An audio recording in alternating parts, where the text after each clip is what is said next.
Hi, I'm Cameron Cheats with Queerty. Hi, Naomi. How are you? Hi, lovely. I'm good. Thank you. Thank you so much for your time. I really wanted to get into, of course, the relationship between Whitney and Robin because it's such a pivotal one.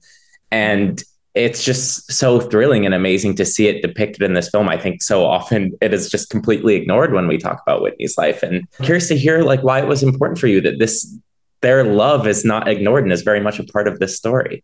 I think it just allowed me to know it put trust into me and into the creators of the script and the film in general that we were trying to be as closely authentic to who Whitney was Mhm.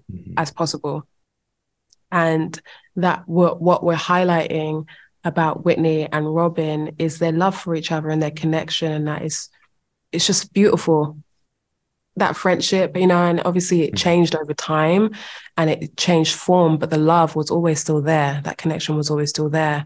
And it was one of the kind of the first deep connections she had to someone else outside of her family. And I think that's important. It's a part of her story and it deserves to be told.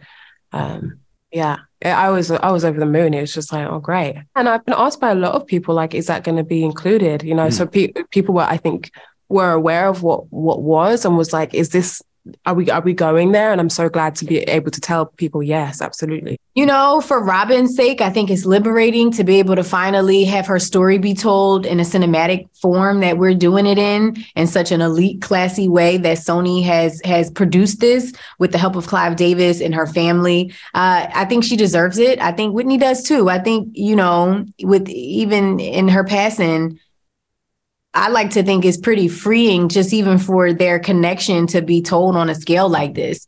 And I'm really, really honored. And I feel so grateful to be able to be Robin's voice in this story and showcase their love and not just their romantic love, but they just had a pure friendship. They were soulmates.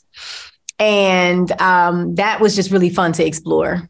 I think it also just shows that we are making progress when it comes to people being open about their sexuality compared to the 80s and 90s.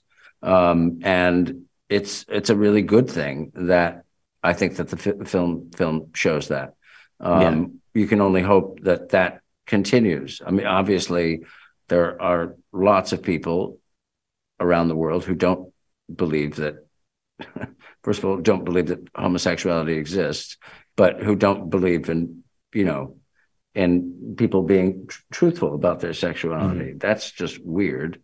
But I'm hoping that that will change. It's changing now, but not fast enough. Weirdly, it was something we always knew about. And I'm trying to figure, I think it was because I was a young actress at the time. I was in a group of young actors and dancers. And we felt we were very plugged in.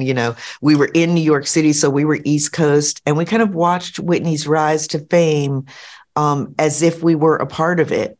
And we all knew about Robin, like we all knew about Robin. So in some ways, I've always known about it. To the point where when she married Bobby, we were kind of like, well, what about Robin? It was something that was on our minds. And I realized that we were just kind of speculating. We didn't know the inside story, but we knew that Robin was always there and Robin was very important. And she was always with Robin.